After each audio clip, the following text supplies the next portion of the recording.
Aí, Pronto. ah, Boa já noite. a galera Então, toda aqui, cadê essa ala masculina que não aparece? poxa, para você ver como é difícil, né, aparecer essa figura masculina. Beleza, e isso já é legal porque já traz um mote para a nossa conversa, né? Eu estava aqui, Vitor, falando, né, que a gente tem feito esse trabalho, né, toda terça-feira, trazendo essas lives que são muito de psicoeducação, na verdade. A gente tem trazido temas que são do cotidiano e, assim, eu, pessoalmente, acredito que isso ajuda muito no entendimento, no trabalho, no nosso trabalho, né? Claro. Quando o paciente começa a entender o que é que está acontecendo com ele, seja emocionalmente, seja quimicamente com os neuroquímicos, seja é, dentro da construção da personalidade dele, dá para a gente fazer um trabalho melhor, né? É uma colaboração. Quando o paciente está completamente entregue na sua mão profissional, a responsabilidade é toda sua. E a gente não dá conta de fazer 100%.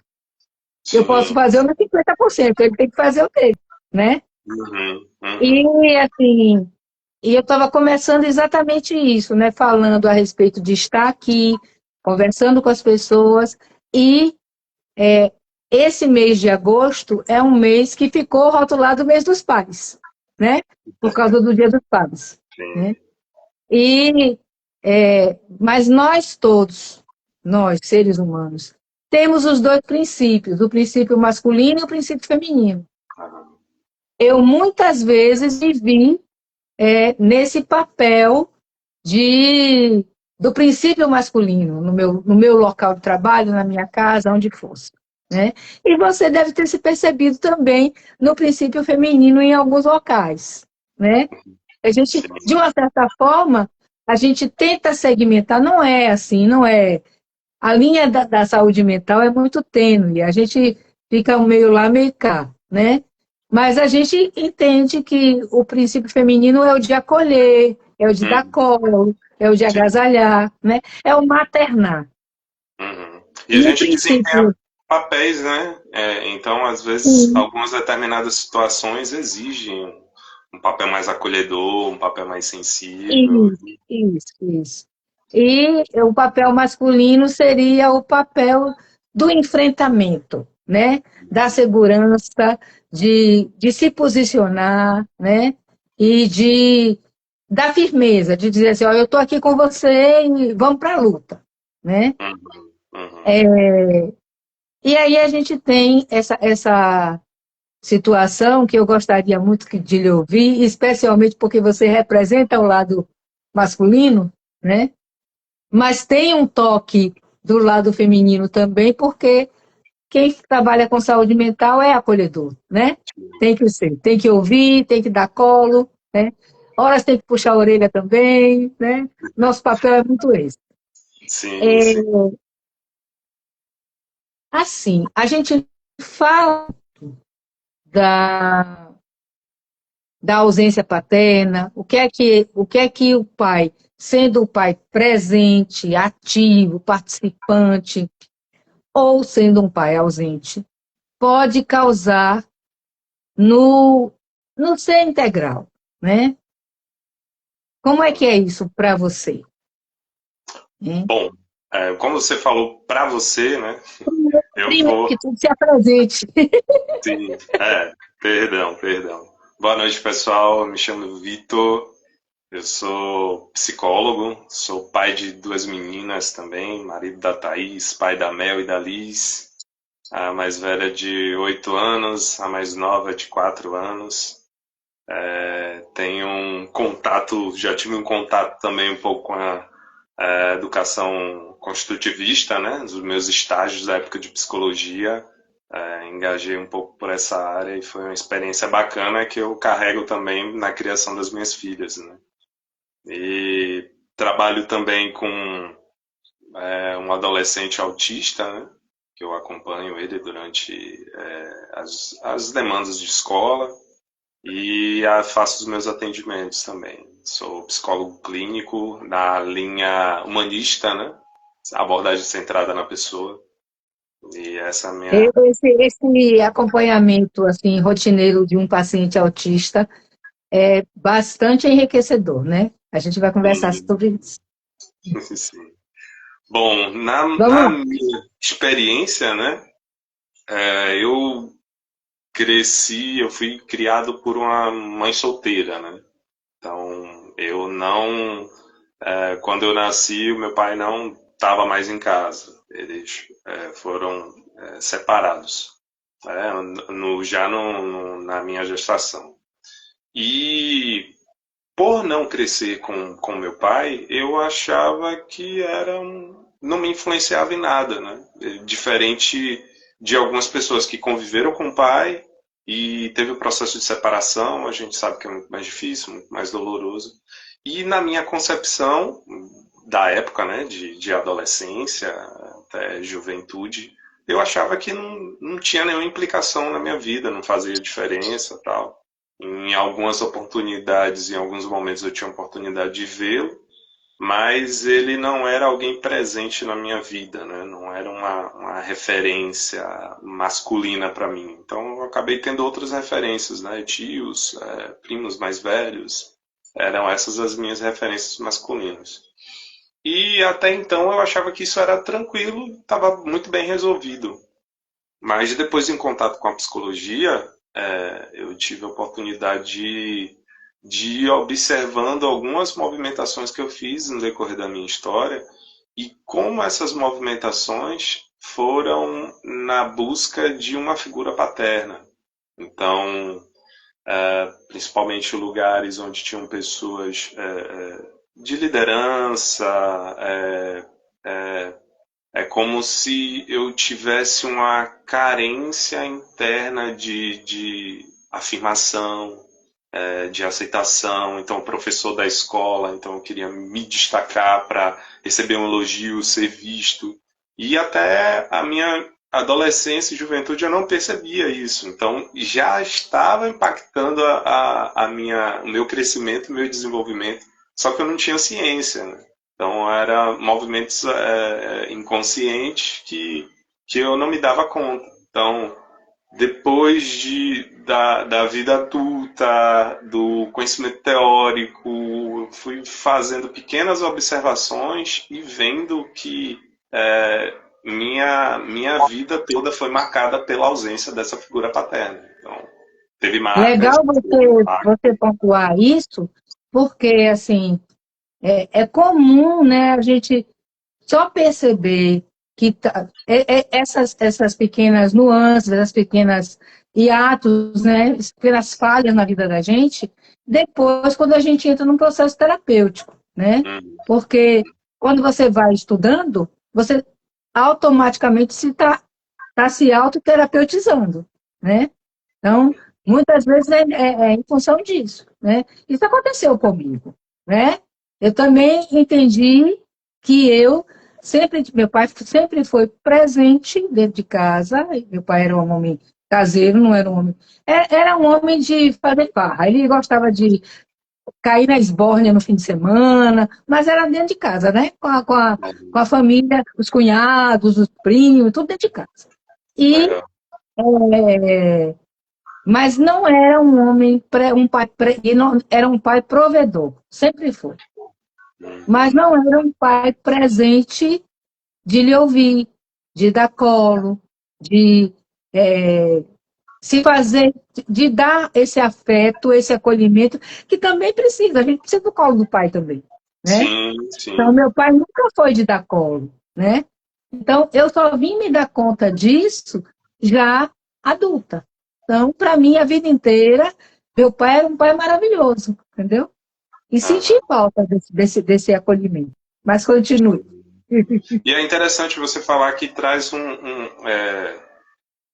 pontos geracionais, né? Então, seu pai, ele foi de uma geração, meu pai de uma outra geração, né? Então, são perfis de homens diferentes, né? Então, nas gerações mais antigas, os homens, eles tinham pouco mais de dificuldade de entrar em contato com as emoções, né?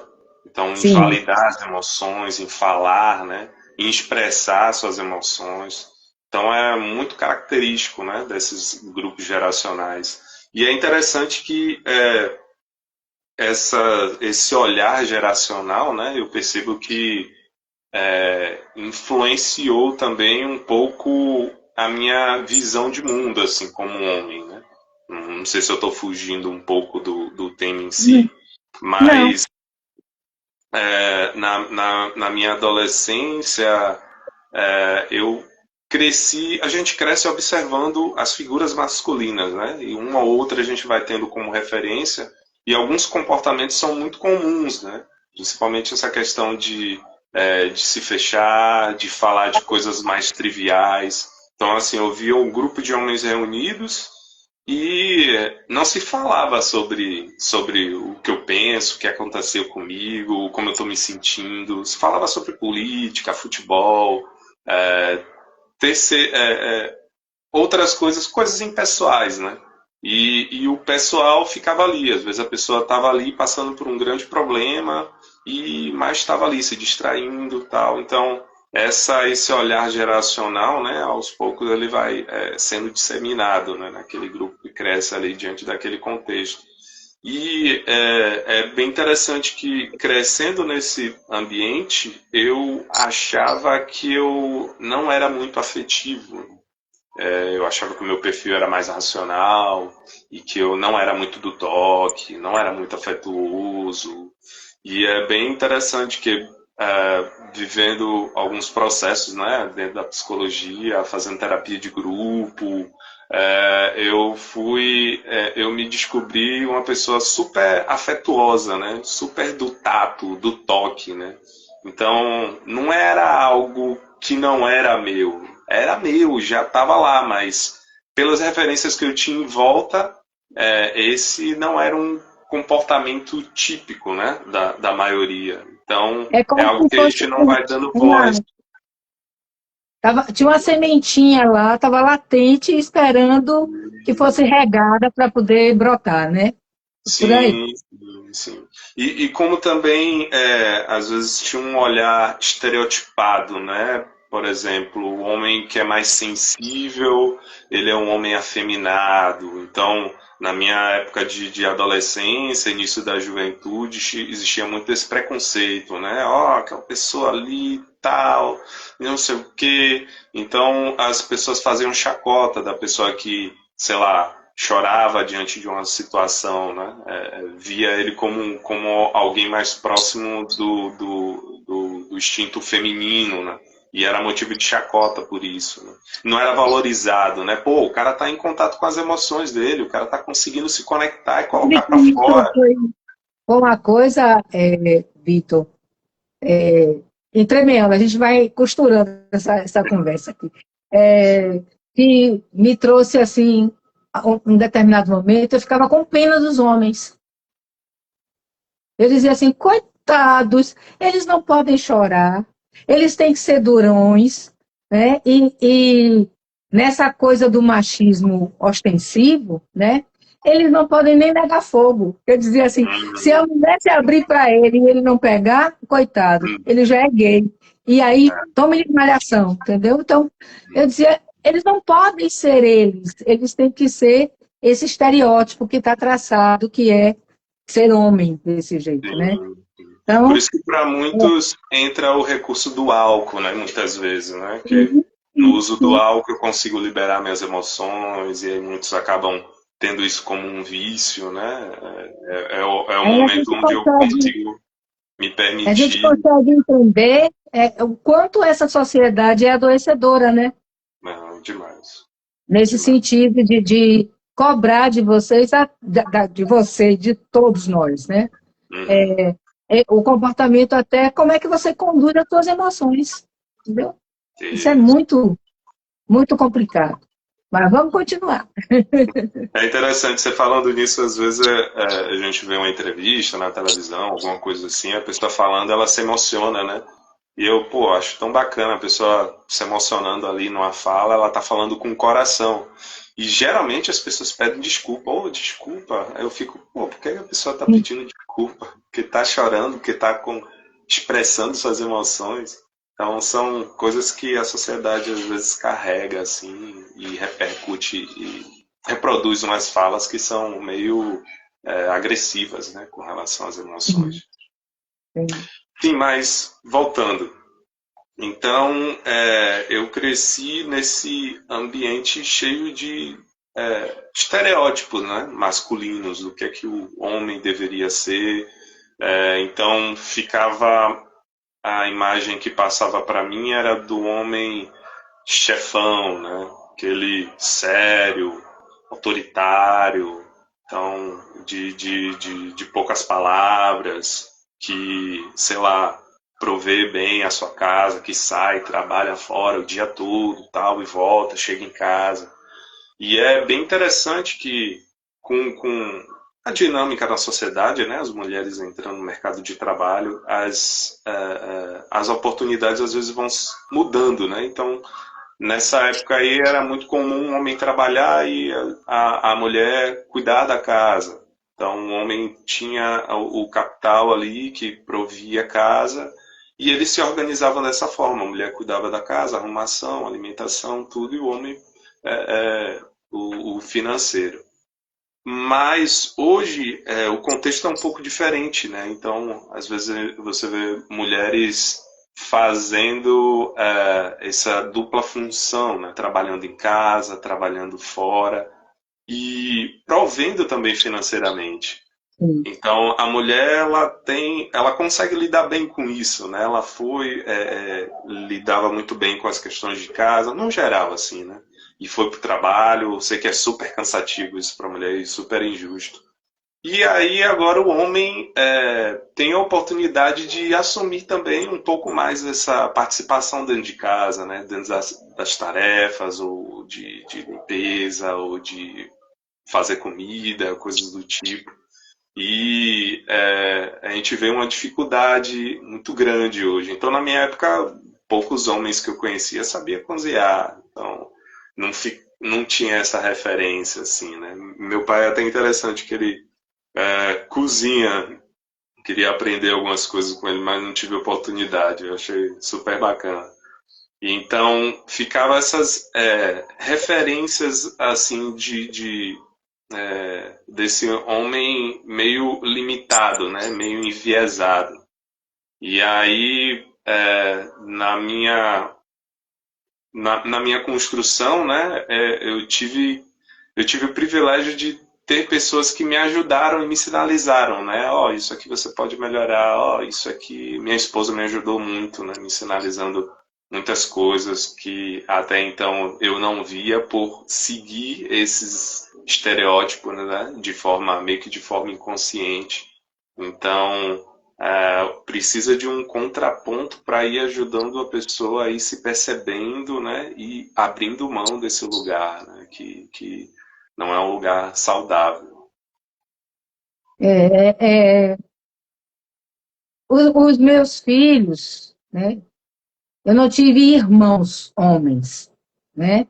Tive um irmão que a gente adotou, mas quando ele veio para a nossa casa, eu estava com 15 anos, então ele foi quase meu filho, não foi irmão, né? E foi mesmo, ele me chamou de mãe por muito tempo, e foi assim, naquele período de adolescência que você está com o instinto maternal florescendo. Então, eu cuidava mesmo como se fosse, era um boneco que era de verdade, né? Era massa. Mas meus filhos, eu fiz questão de colocá-los para fazer as coisas, até porque houve uma época em que eu estava com 3 crianças pequenas em casa. Minha filha mais velha, que estava com mais ou menos uns 5 anos, mais ou menos, e eu tive gêmeos. Então, eu tinha um casal, gêmeos, que estavam os dois mais ou menos com 2 anos e pouco. E eles ficavam me enchendo o saco, que queriam fazer as coisas de casa, porque eu estava fazendo as coisas e eles queriam ajudar. Aí eu botava no banquinho, botava para lavar a louça, escolhia os pratinhos deles, né, que era Massa. inquebrável, né? E Aham. botava aí, vai lavar o que você sujou, vai lavar. Então, eles cresceram nesse hábito, entendeu? Então, hoje em dia, se deixar, os rapazes, os dois rapazes, eu adotei um outro depois, todos os dois assumem trabalho de casa tranquilamente, não tem mais essa dificuldade, entendeu? Mas é, a gente percebe isso, né? Que existe, sim, houve uma dificuldade muito grande na geração intermediária em assumir esse papel, de dividir as tarefas de casa, a ponto de acharem assim, ele é um marido, um bom marido, porque ele ajuda em casa. Ele não ajuda em casa, gente. A É casa missão do dele também. Isso. exatamente, entendeu? Então é isso que a gente precisa, é isso que eu falo, entende? Porque não dá para a gente dizer assim, isso é um papel masculino, isso é um papel feminino. A gente tem que ter os dois, tem que E, harmonizar os dois. uhum, uhum. E como é bacana, né, quando a criança é cuidada assim, né, criada assim, com essa autonomia, né, de saber se virar, de saber cuidar das suas coisas, que eu vejo ainda um pouco dessa visão, assim, ainda existe um pouco dessa visão, né, machista, de que a mulher é quem cuida da casa. E muitas vezes o cara se relaciona com uma pessoa, não porque ele está procurando uma companheira para compartilhar a sua vida, para formar juntos, né, construir uma família, mas porque ele não se vira dentro de casa, ele quer que uma pessoa faça isso para ele. Então, já é um relacionamento dado ao fracasso, né? Por conta dessa construção dessa forma. É um relacionamento meio torto, né? Mas é assim mesmo. Sim, objetificado, né? Então, pô, tô com a outra pessoa ali porque eu preciso dela para uma determinada coisa. Então, é bem difícil. Então, Vitor, se a gente olha a importância da figura paterna sob a ótica do filho, a gente consegue perceber essas nuances que vão surgindo na vida, né? Aonde faltou o pai, o buraquinho que ficou, a lacuna que ficou no meu crescimento pela ausência desse pai nesse momento. Às vezes o pai está presente em outros momentos, mas naquela situação específica me faltou. Sim. E agora eu vou fazer uma pergunta reversa. E o que ser pai fez de crescimento para você, de aprendizado para você? Na primeira coisa, eu acho que acompanhar a formação, né?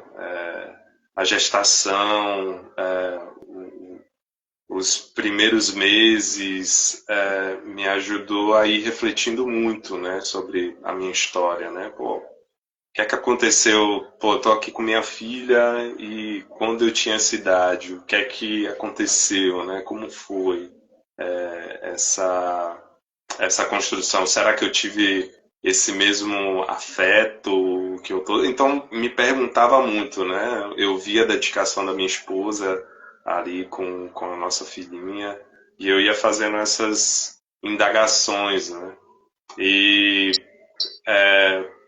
ser pai para mim foi muito difícil porque eu não tive a figura paterna, né? Então foi um caminho que eu tive que desbravar sozinho, né? Então, de uma coisa eu sabia, eu queria ser presente, né?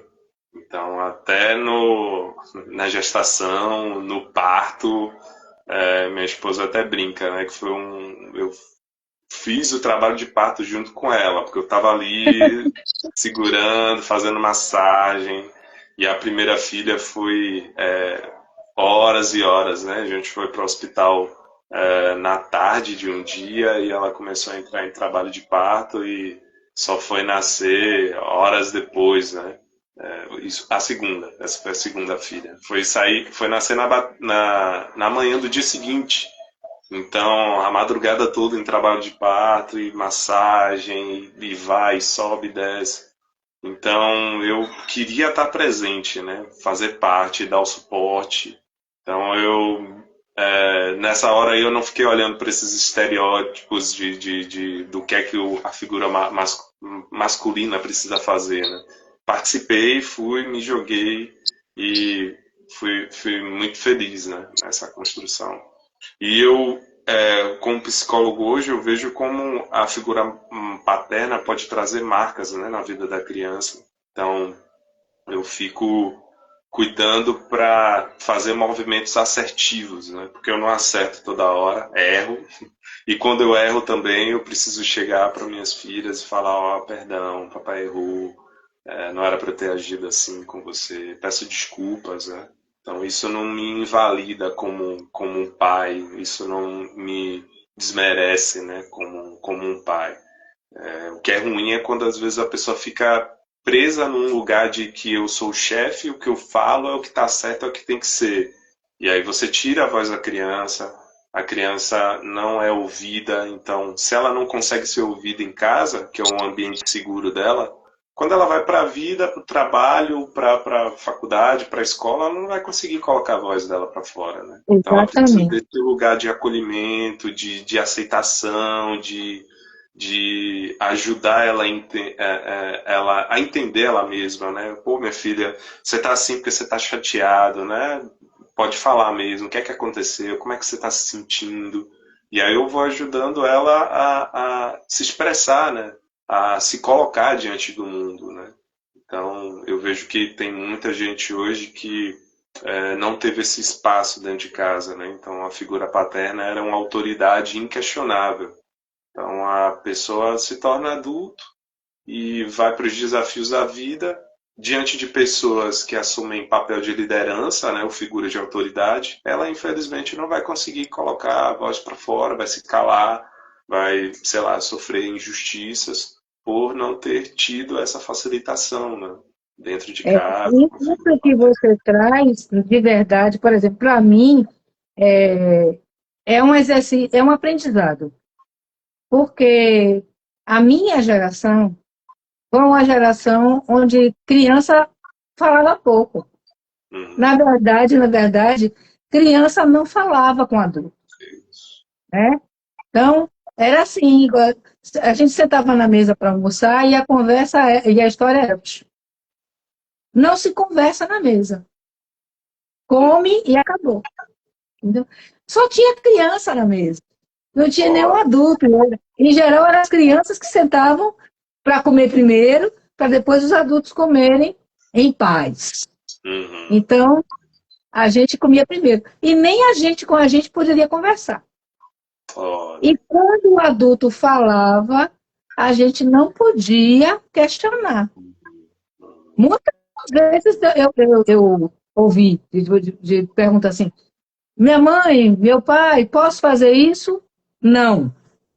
Mas por que não? Não. Por que não? Acabou. Não É tem explicação. autoridade pela autoridade. Exato. E aí você vai para a vida com essa informação. A autoridade manda e eu obedeço. E eu me calo. Como é que Uhum. você vai ter voz? Entende? É, uhum. Então, é Difícil. importante. E na vida vão surgir situações, né, que pedem a voz da pessoa, né, que ela se E coloque, que ela se aqui, ó, posicione. Thaís, que é uma, uma moça que eu acompanho já tem um tempão, professora, ela está dizendo assim, ó, foi realmente assim a minha relação com meu pai. Ó, Nunca pude me expressar. Sempre muita repressão e obediência à autoridade paterna.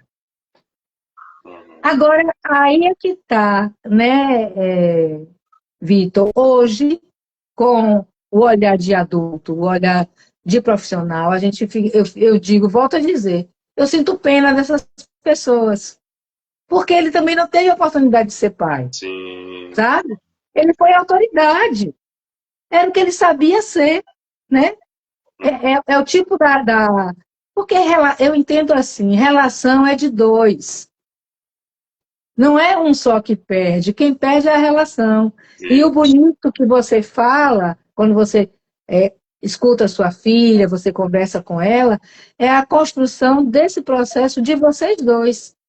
Uhum. Então, é um aprendizado para você e para ela também, né? Sim, sim. Quando o pai chega e diz assim, como era comigo? Não, por que não? Eu não tinha oportunidade de expressar meu pensamento e eles também perdiam a oportunidade de aprender com a minha fala, né? Sim, com Então, certeza. a reflexão principal é a gente não ficar só achando que a gente foi maltratado, ferido. Eles não tinham outra coisa para dar, eles aprenderam da mesma forma, né? Uhum. Eu acho que o grande desafio de qualquer pai é perceber quais foram os desafios da minha geração, da educação que eu recebi, e tomar cuidados, né, para que não reproduza essa mesma educação, né? Então, mas essa reflexão é muito difícil, né? As pessoas fazerem sozinhas, né? Por isso que o trabalho de psicoterapêutico ajuda a pessoa a ter essa percepção, que muitas vezes a gente faz muito movimento inconsciente, né? Sem perceber. Então, esse espaço de olhar, de ampliar a percepção de si, ajuda muito, né? Para a pessoa se conhecer, se perceber e, poxa, o que eu sou hoje é reflexo em muita porção da criação dos meus pais. Então, o que é que eles acertaram? E o que é que Isso. eles erraram? Então, pronto. O que eu acho que foi bacana, eu vou manter, vou colocar isso em prática aqui com os meus filhos. O que não foi legal também eu vou tentar ajustar. Só que tem um desafio, né? Quando as situações envolvem as emoções de um ambiente de briga, de discussão, de um momento mais difícil, a tendência natural que a gente tem é recorrer aos recursos antigos, né, que a gente viveu, que a gente vivenciou não, com a nossa família. Então, eu me percebo muito isso, né, em alguns momentos de chateação,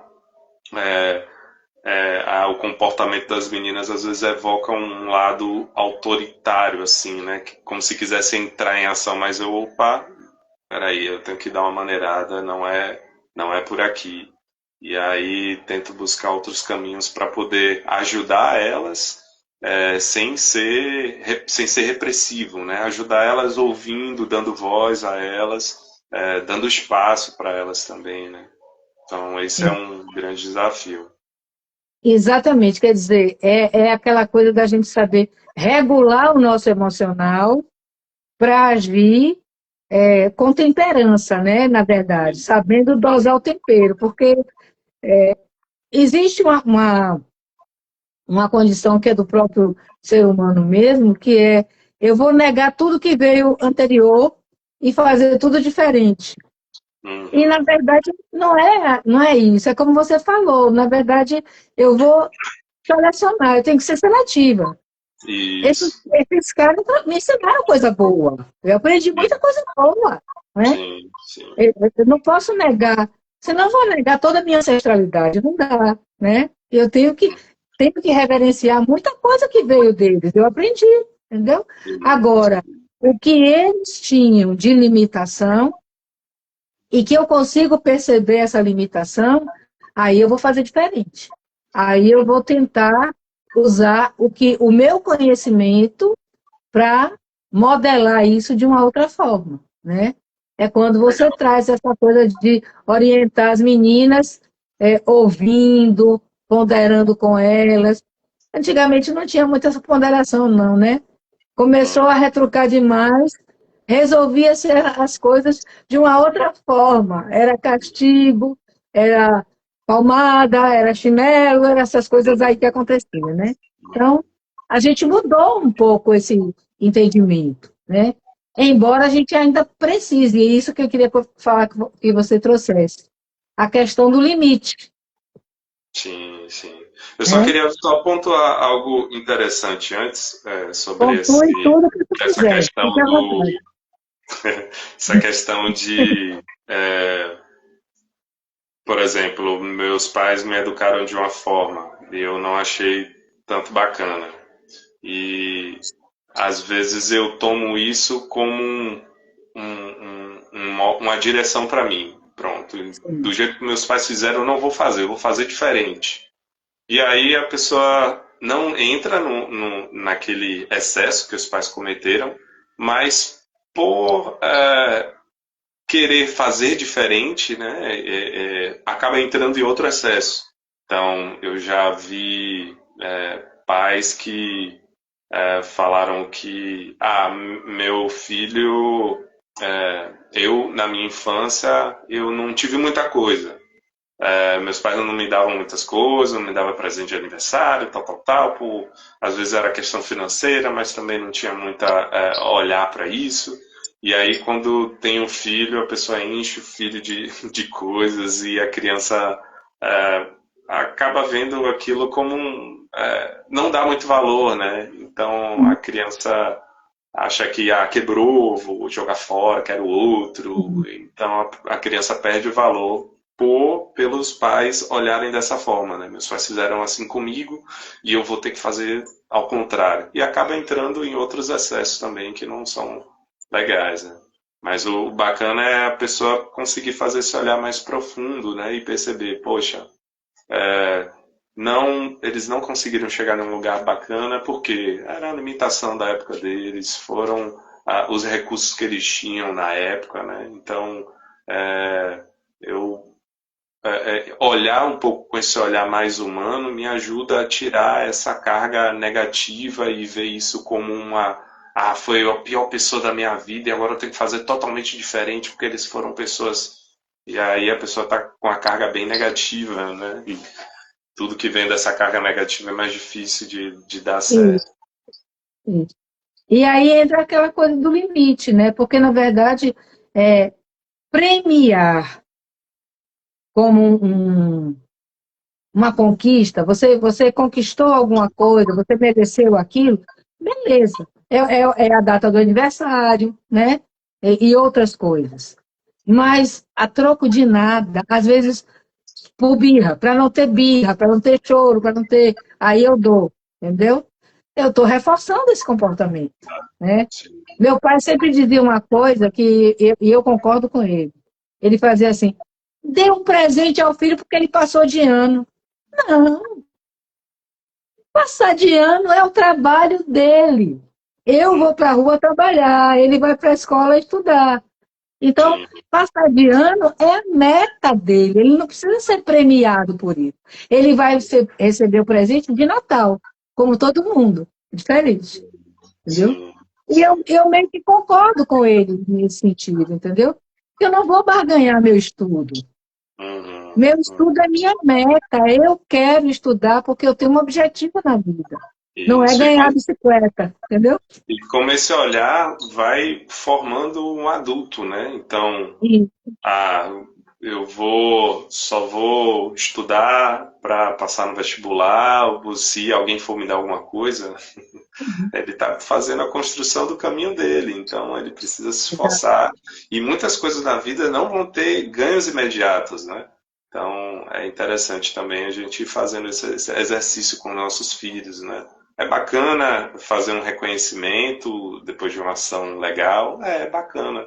Mas é interessante também fazer esse reconhecimento sem conquistas, né, também, para que a sim, criança sim. entenda, não é uma barganha, ó, meu filho, tô te dando isso, porque como incentivo para você, tal, tal, tal. Então, para não ficar sempre esse troca-troca, essa meritocracia, né? Vi isso, eu achei bonito, me lembrei de você, trouxe de presente, Sim, essas coisas assim. sim, bacana, bacana. E é interessante também que às vezes a criança pode entrar em outro lugar, né? Fiz errado, então não tem jeito pra mim, tá, não faço nada certo, então não vai dar nada, as coisas não vão acontecer de forma boa pra mim, ainda refém dessa construção, né, da meritocracia. Mas ele pode aprender a Exatamente. fazer diferente, ele pode ser acolhido, ajudado, direcionado, né? E não é sempre somente nesse viés do mérito, né? Então, essa diferenciação é bem sensível fazer com os filhos, porque isso ajuda bastante no futuro. Sim, aí você falou Então, na de. verdade, Diga, diga, Vitor. Não, você estava falando de limites, né? Sim, Hum, Então, eu acho que o limite é muito difícil de ensinar, educar na criança, quando eu não tenho noção dos meus próprios limites, né? Então, eu preciso ter percepção dos meus limites para que eu possa educar os meus filhos e falar sobre limite. Que muitas vezes a gente, diante de situações, né, na vida adulta, a gente não perde um pouco dessa noção, né? Até que ponto eu consigo estar. Um exemplo aqui de uma situação de trabalho. Então, surge uma situação de trabalho e o chefe, ó, preciso ser, faça isso aqui, e a pessoa está ali, tinha um compromisso e não conseguiu falar para a pessoa, né? Pô, chefe, hoje eu não vou conseguir por conta desse compromisso que eu tenho, então eu tenho essa responsabilidade. E às vezes a pessoa entra e vai passando por cima, né, dos seus limites. Ou então uma outra pessoa, alguém pede uma ajuda ou um favor, alguma coisa, e a gente não é ensinado a frisar os nossos limites, né, reconhecer os nossos limites, passar os nossos limites para o outro, né. E aí, se eu não tenho essa percepção, com o meu filho, eu vou fazer a mesma coisa, né? Vou incentivar ele não, eu estou falando, vá fazer, eu não consigo perceber que a criança está cansada, que a criança está ali com sono. Então, eu vou passando por cima do limite da criança, né? E isso, na construção, é muito difícil, porque vai ter uma hora que a criança vai se cansar e ela não vai querer ouvir mais porque ela não está sendo respeitada e valorizada. Eu falo isso porque às vezes a pessoa pensa que limite é só, ó, criança, você só vem até aqui e acabou, dei esse limite. Mas não, o limite é muito mais amplo do que a gente imagina, né? Quando a gente fala de limite, a gente fala de nós mesmos. E é interessante até a gente ter essa percepção, assim, que às vezes lidando com minhas filhas, eu tô num dia que eu tô mais cansado, eu tô num dia que eu tive um dia estressante, um dia de altas demandas, e aí surge alguma situação em casa que elas me acionam, eu me sinto evocado, né, a ir lá e intervir, e aí eu chego para elas, ó, meninas, eu preciso da ajuda de vocês, hoje o papai não tá bem, o papai tá cansado, então se vocês puderem mandar um pouquinho no barulho, vai me ajudar bastante. Então eu trago a minha condição, né, como eu tô no momento, para elas, exponho o meu cansaço, exponho o meu limite, converso com elas, combino uma forma que seja tranquila, né, tanto para mim quanto para elas. E aí a gente chega num termo comum, né?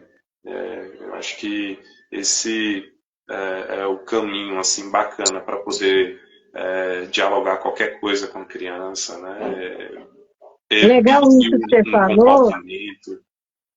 De Legal isso que necessidade. você falou, Vitor, porque às vezes a gente trabalha com um paciente em sofrimento emocional, às vezes ele fica em casa, né, abatido, né, o paciente que está, seja com ansiedade ou seja com depressão, mas naquele período ele está uma pilha, está irritado, ou então ele está recolhido no canto dele, na cama, não quer fazer nada, não sei o quê. E vem muito essa história, né? Especialmente as mulheres. Ah, mas eu não quero que meus filhos me vejam assim. Eu não quero que ninguém saiba o que está acontecendo comigo. E normalmente eu digo isso. Mas é bom você mostrar para eles que você está fragilizado. Uhum, É bom você dividir com eles que você está sentindo uma dor e que você, naquele momento, precisa. Ou você pede menos demanda, menos estímulo, então não me acione muito que eu estou irritada, eu estou respondendo mal, não estou bem. Ou me deixe quieta agora que eu quero ficar aqui quietinha no meu canto porque eu não estou legal. Mas eu uhum, vou ficar bem, né? Porque isso é uma situação de demonstrar, fazer o reconhecimento, validar aquilo que você está sentindo. Quando sim, você começa a camuflar e esconder, você está ultrapassando o seu limite. uhum, uhum. E você está permitindo que o outro faça isso com você, entendeu? Ah, Então, e é muito interessante que as pessoas geralmente fazem isso e acha que a outra pessoa não percebeu, né? Tem uma movimentação diferente. A pessoa tenta. Seria tão bacana se a pessoa viesse, abrisse o jogo e falasse um pouco, e a outra ia entender, pô, tá bom, é uma situação pontual, ela precisa daquele momento para ela poder se recuperar, se reorganizar, tal. Então vou tentar respeitar. Mas quando ela tá ali forçando, naturalmente ela vai passar do limite, né? Extrapolar por conta desse desgaste. quer dizer, é uma situação do cotidiano, como você falou, né? Essa situação de cheguei cansada, cheguei cansado, não quero conversar com ninguém, deixa eu ficar quieta aqui, eu vou descansar, facilita para mim, que vai ser bom para todo mundo, beleza. Então, se eu consigo fazer isso no cotidiano, e eu consigo aceitar e dividir esse meu limite com o outro, quando eu adoecer, fica mais fácil, entende? Hum, hum, Porque tem pessoas que não fazem isso nunca. Estão lá cansadas da vida inteira. Não, mas eu não posso, eu tenho que ficar sorridente porque o outro não tem culpa. Não é culpa, gente. Ninguém tem culpa de nada, é a vida, né? uhum, É o sim. desgaste da vida, entendeu? Então, é muito interessante isso, essa questão, como você falou, eu só vou saber é, o limite do outro, só vou saber respeitar o limite do outro se eu entender o meu limite e Hum, respeitar o meu limite, né? Como sim. sempre, o centro da história sou eu, né? Eu preciso olhar para mim primeiro, me entender, me Claro. conhecer, para depois conhecer o outro, né? Uhum. Sim, com certeza. Esse é o nosso trabalho. A gente fica se descobrindo todo dia. Todo dia tem uma coisinha nova. E quando a gente não faz isso, não tem como a gente ajudar ninguém. Se a gente não consegue É, se enxergar e se perceber, e suas limitações, suas questões, a gente não consegue nem enxergar o outro. A gente vai exato, estar vendo o outro ali como um objeto, né? exato. Então, É uma vidinha boa. sim, sim. A vida é simples, né? Tem seus desafios, é simples. A gente complica bastante por não cuidar de algumas coisas, ignorar outras coisas. Aí vai dificultando. Bom, Vitor, nosso horário está chegando, está vencido já, na verdade. Já temos 40 minutos de Bom, live, mas o papo está muito bom mesmo. sim. Qual o seu recado? O que é que você quer deixar de mensagem para essa galera aí? Bom, queria deixar um recado para os pais, né? Sim, Eu acho que a gente precisa refletir muito, né, sobre esses lugares que a sociedade impõe para o homem, né, assumir e que às vezes a gente acaba sendo refém, né, dessas posições, desses posicionamentos, né? E isso aí são armadilhas, né? Então, quando a gente carrega esse peso para a gente, isso vai complicar a nossa vida, né? Então, é tão bacana quando a pessoa consegue se perceber e olhar para o outro e dizer, pô, me perdoa porque eu fiz isso, eu errei, tal, tal, tal. Muitas vezes a pessoa ignora, né? Não, a pessoa vai esquecer, ela não vai esquecer. Então é tão bacana quando eu peço desculpa, quando eu admito que eu errei, né? Eu acho que olhando até um pouco assim para minha relação com meu pai, né, tinha vezes que eu pensava assim, poxa, e se ele aparecesse agora e dissesse, pô, me perdoa pelo tempo que eu tive distante, tal, quero construir algo diferente, quero aproveitar melhor o tempo contigo. Como é que isso seria para mim? Eu ia ficar com mágoa, com rancor e as reflexões que eu fazia da adolescência, né? E aí eu sempre pensava assim, não, eu ia achar muito legal, eu ia fazer muita questão de estar com ele, independente dos erros que houveram, né? Então, com a criança a gente sempre pode começar meio que do zero, né? A criança tem uma facilidade muito grande de perdoar. Então, às vezes a gente que não se perdoa, né?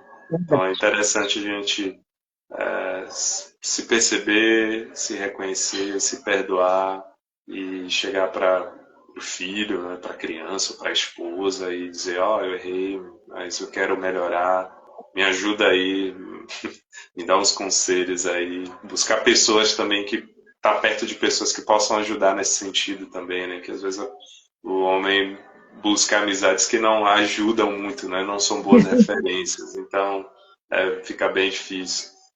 Então, eu acho que esse lugar de olhar, de reconhecer, de pedir perdão é algo que muito precioso, né? Quando a gente exercita no nosso dia a dia. Eu acho que isso fala mais do que qualquer outro gesto. Isso. E eu quero agradecer você pela sua contribuição. Foi muito boa a conversa, o bate-papo foi muito legal. Claro que eu vou lhe convidar, eu vou registrar e vou lhe convidar outras vezes, não tenho a menor dúvida, Pronto, pronto, certo?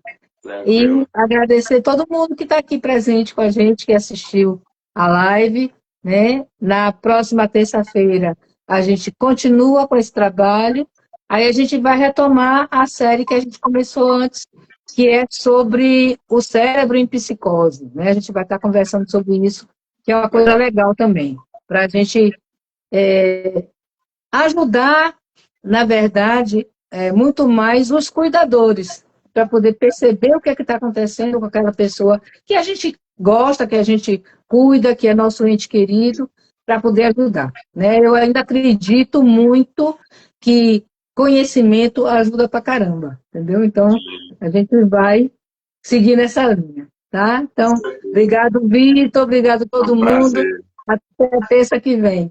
Abraço. Valeu, boa noite, pessoal. Fiquem com Deus. Prazer estar com Amém. vocês. Tchau. Tchau, tchau. Tchau.